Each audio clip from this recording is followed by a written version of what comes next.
get right to it tonight. One of Donald Trump's vice presidential contenders, Congressman Byron Donalds, he made some comments that has a lot of you talking and a lot of Democrats fired up. I'm going to speak with him live in just a couple of minutes, but here are the original remarks. They were made as a part of a pitch to Black voters in Philadelphia, and I want you to hear it in its full context. Listen. I grew up with my mom. My dad and my mom, things didn't work out. As an adult, I look at my father and I say, bro, I don't know what happened, but you my father and I love you. Wow. I don't know what happened. I wasn't there. Wow.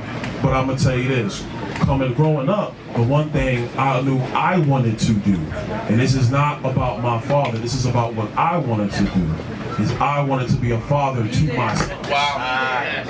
And so one of the things that's actually happening in our culture, which you're now starting to see in our politics, is the reinvigoration of Black families with younger Black men and Black women. And that is also helping to breed the revival of a Black middle class in America. You see, during Jim Crow, the Black family was together. That's right. During Jim Crow, more Black people were not just conservative, because Black people always have been conservative-minded, but more Black people voted conservatively. And then HEW, Lyndon Johnson, and then you go down that road, and now we are where we are.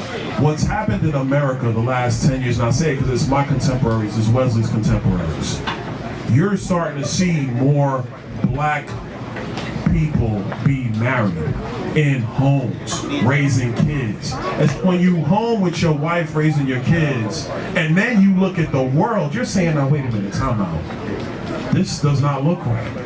How can I get something to my kids? It goes back to the conversation of generational wealth. Not just having a job, generational wealth.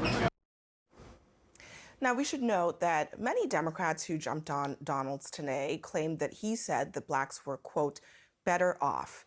As you heard there, he didn't use those exact words in the clip. Mr. Speaker, it has come to my attention that a so-called leader has made the factually inaccurate statement that Black folks were better off during Jim Crow.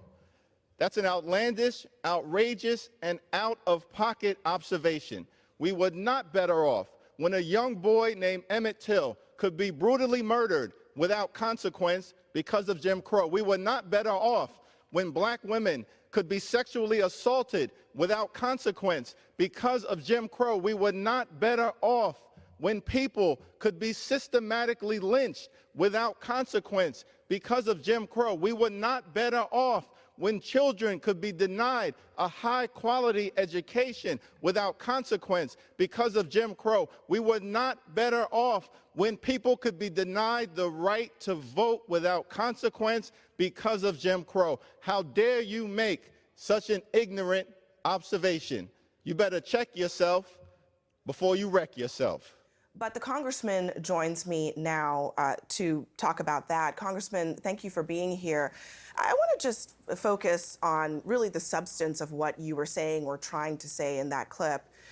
What did you mean by Black families were more together during Jim Crow?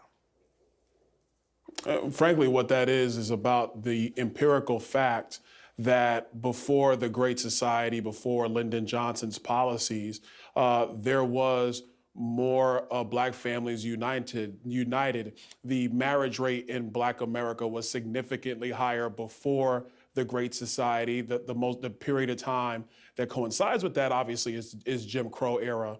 And then after the Great Society, the marriage rate in the Black community plummeted significantly. The Great Society is a part of that reason, not completely, but it's definitely a part of that. And what you're seeing right now in America is a reformation of Black families in America. That's a good thing, not only for the Black community and for Black families, but it's also a good thing for the country.